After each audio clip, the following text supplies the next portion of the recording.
You see those bones? They show long-term starvation. You see those eyes? They've seen a life of neglect. The colour of his fur denies him of a happy home. Her size meant her owner couldn't look after her anymore. This bunny had only a few days left to live. This is how people in Lincolnshire are treating these animals, and these are the pieces of broken homes that the Lincoln RSPCA pick up every single day. Since the 1920s, the branch has relied on public donations as they receive no government funding. Being independently run means that they are motivated by the love for the job rather than the money.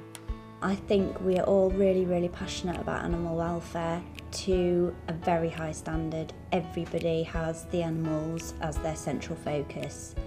And I think that every single member of this team would do anything for an animal, and I think that's what makes a major difference. To me, this is a job, obviously, but it's also a passion and a hobby, and absolutely in every vein of my body. Karen is a cat fosterer who is always making more room wherever she can, in the house and in extra cages. But with a booming cats coming in, she can't say yes to everyone.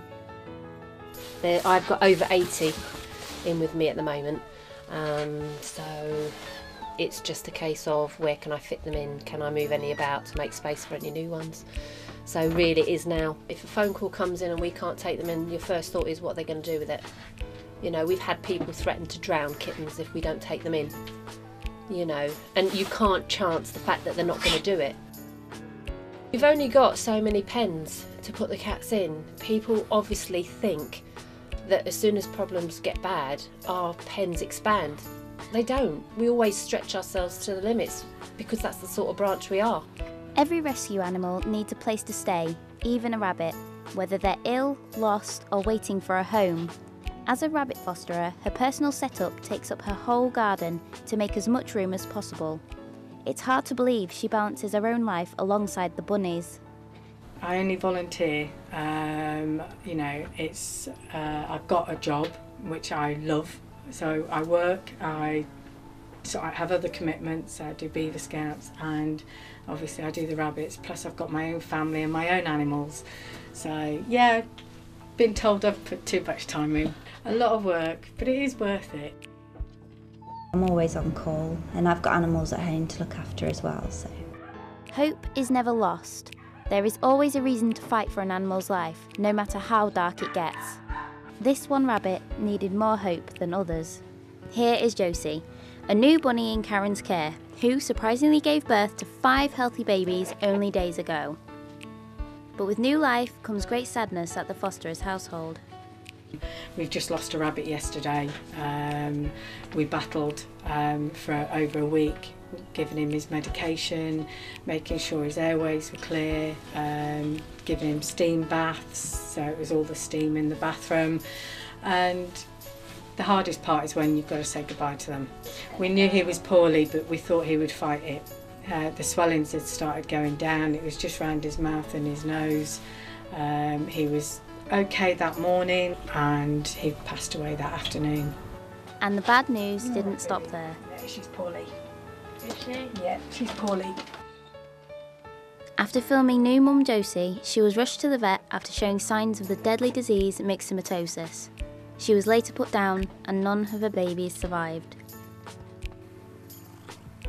And we don't get hardened to it, no matter what anybody says. You still feel the exact same way when one passes as what you would do another one. I think that sometimes it does get to you more than is probably healthy. But then again, I think that you shouldn't do it if that doesn't happen to you every now and again. I think losing every animal is the heartbreaking bit. It doesn't matter how many times you've done it, how long you do this for, that is the bit that just wrenches you.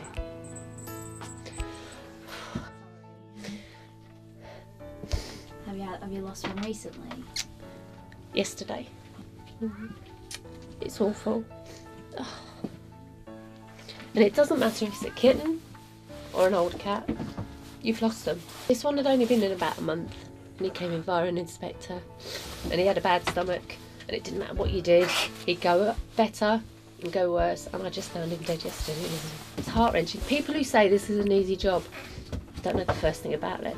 I've been doing it 14 years and it doesn't get easier. It really doesn't get any easier.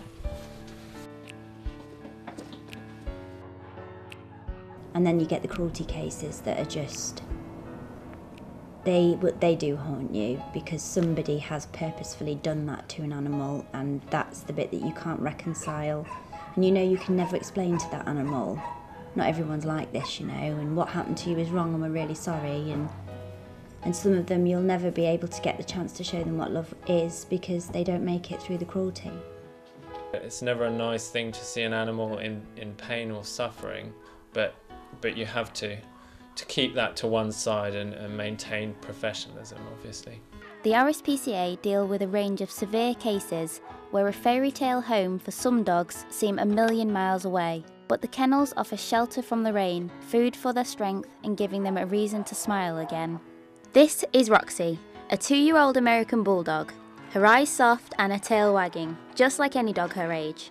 But her smile is hiding a deeper story, one she is unable to tell. A man's best friend is his dog, but who would leave their dog tied up outside in a car park, shaken, distressed and extremely underweight? Caught on CCTV, Roxy's owner had earlier on that day arranged to have her taken to the Lincoln's RSPCA. Her case has been taken to court to get justice for her suffering. I went to the kennels outside of Lincoln where the RSPCA dogs stay to see how much Roxy had come along. The few weeks in care has brought a more comfortable side out, but sadly, with no interest in her forever home, the work at the RSPCA still goes on. This year alone has seen a quarterly rise in cases of neglect and cruelty to animals since 2011. Alongside an increase in convictions, the ban on keeping animals has risen too.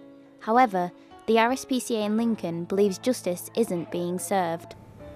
No, because, and this has just happened to us, it's a judge's decision at the end of the day. We can present the case fairly and represent the animal, and then the judge makes their decision. And if they find the person guilty or not is one thing, but it's the ban that we look for. It's always the ban that the RSPCA look for, and if we don't get that ban, to us, we haven't really had justice. But equally, if you take a look on a global scale, I think in this country, the animal welfare legislation is quite powerful compared to a lot of other places. I just think that going forward, we need to be given more power. We know we have such limited power, and I don't think people realise that the limitations that there are for us. And I just hope that as we progress, we get more rights given to the animals so that we can impose stronger sentences for people and really get the word out there that if you are going to be cruel to an animal, you are going to pay for it. We're not police officers, so if we want to seize an animal, we have to have police authority. If we want to enter a home, we have to have police authority. So quite often we have to wait a long time for police officers to come, because obviously animals are seen as secondary to humans, so an officer can spend a whole day waiting for police to arrive. And in situations where it's life or death, that can cost the animal greatly. But even with all the pain and suffering they see, they have every reason to stay and look after the animals they adore. When something comes in a real mess and you don't think it's going to survive, and it survives and it goes out that door to a happy home, and then you get these fantastic updates of what they're up to in the new home, and it just makes it all worthwhile. It really does. It takes away all the badness, and it just really fills you with so much satisfaction. You know that somehow you've made a change to an animal and to the future of animal welfare. You know, the scatty kitten you're looking at now, that's what it all means. That's why we do it. I mean, the three behind me, they're fab. You know, they're what make the job worth doing. You know, this is 24/7, this is 52 weeks of the year. Holidays, what are they? Christmas, yeah, I fit that in just for a couple of hours in that day, but we still have to get up and go and do with the animals. You know, people just don't understand the severity of it. Come on, walk a week in my shoes, see what we have to go through. I think if maybe people looked into it a bit more and didn't just see the front bit of it, if they actually see what we do and the types of animals we can get in, hopefully they would understand why we do it.